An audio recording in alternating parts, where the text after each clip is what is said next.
1967, the year of the first summer of love in San Francisco, the Six-Day War, and the year that marked the start of the new Hollywood film movement. Today we are going to be discussing one of the most impactful films to kick this movement off, The Graduate.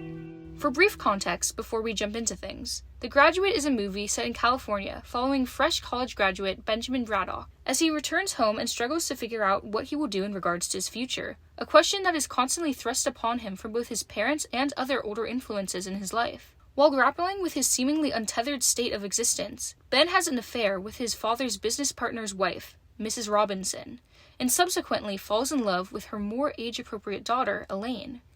The movie ends with Ben and Elaine running off together, despite their elders' constant interventions in one way or another. The Graduate hits many of the main marks that define the new Hollywood film era. According to NewWaveFilm.com's article, A History of American New Wave Cinema, films coming out within this era tended to include plots that were morally ambiguous as well as anti-establishment. The Encyclopedia Britannica also mentioned that these films often contained depictions of sex and violence, and cynical attitudes. Ben, without a doubt, is a very morally gray character. We see this primarily through Ben's sexual involvement with Mrs. Robinson, himself even often admitting through dialogue that he knows what he is doing is morally wrong. Of course, Mrs. Robinson herself is also a very morally dubious character, knowingly seducing a much younger man into an affair and then trying to ruin his chances at a normal relationship with her daughter when he tries to put an end to it. Notably, this film appears to take the side of the younger generation's viewpoint, as while Ben being the main character is clearly meant to be sympathized with and rooted for, despite his wrongdoings, Mrs. Robinson by the end of the film turns into somewhat of a villain.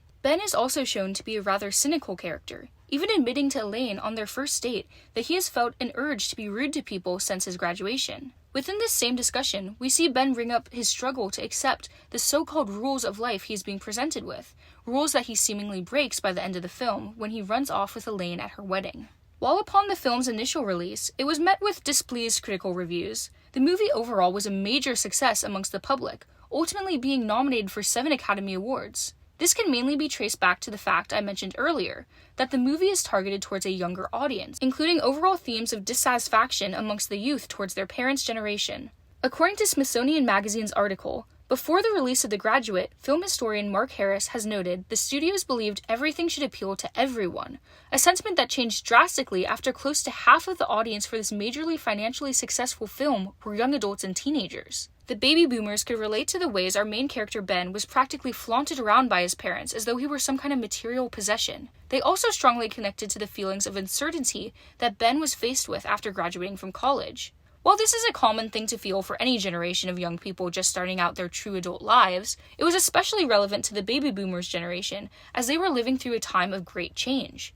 With the Vietnam War being the first war to be truly televised, bringing the realities of battle into people's own living rooms, youths began to question many of the choices their parents' generation had and were currently making. This questioning of the status quo could be seen through many movements throughout the 60s, such as the hippie movement, the civil rights movement, the sexual revolution, and, as we're talking about today, the new Hollywood movement. An aspect of the film that is specifically strongly tied to the new Hollywood era as a whole is the ending. While, yes, Ben and Elaine do literally ride off together, the film does not end on their happy faces. Rather, keeping with the complex plotlines of the era, we leave our main characters with more contemplative expressions, as though they might only just now be thinking through what they have done.